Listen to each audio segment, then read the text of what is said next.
ನಮಸ್ಕಾರ. ನನ್ನ ಹೆಸರು ಫರ್ಹಾನ್ ಪಾಷಾ.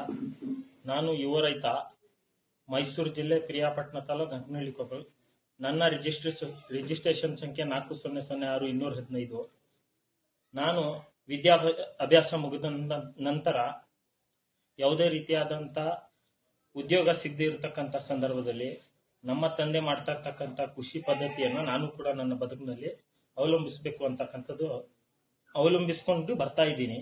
ಆದರೆ ಇವತ್ತು ಕೇಂದ್ರ ಸರ್ಕಾರ ತಗೊಂಡಿರ್ತಕ್ಕಂಥ ನಿರ್ಣಯದಿಂದ ಅಬಕಾರಿ ಸುಂಕ ಮತ್ತು GST ಹೆಚ್ಚಳ ಮಾಡಿರೋದ್ರಿಂದ ಇವತ್ತು ನಾವು ಬೆಳೆದಿರ್ತಕ್ಕಂಥ ಹೊಗೆಸೊಪ್ಪು ಇವತ್ತು ಮಾರಾಟ ಮಾಡಲು ಕಷ್ಟ ಆಗ್ತಿದೆ. ನೇರವಾದಂಥ ರೈಟ್ ಕೂಡ ಕಮ್ಮಿ ಆಗಿದೆ.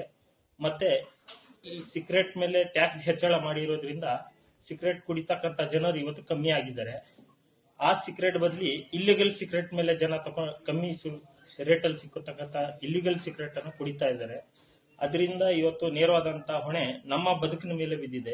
ಅದರಿಂದ ಕೇಂದ್ರ ಸರ್ಕಾರದಲ್ಲಿ ನಾನು ಕಳಕಳಿಯ ಮನವಿ ಮಾಡ್ಕೊಳ್ತಕ್ಕಂಥದ್ದು, ಈ ಶುಲ್ಕವನ್ನು ಕಮ್ಮಿ ಮಾಡಬೇಕು, ವಿಶೇಷವಾಗಿ ರೈತನ ಬದುಕೋಸ್ಕರ ಕಮ್ಮಿ ಮಾಡ್ಬೇಕಂತ ನಾನು ಕೇಂದ್ರ ಸರ್ಕಾರದಲ್ಲಿ ವಿನಂತಿ ಮಾಡ್ಕೊತೀನಿ.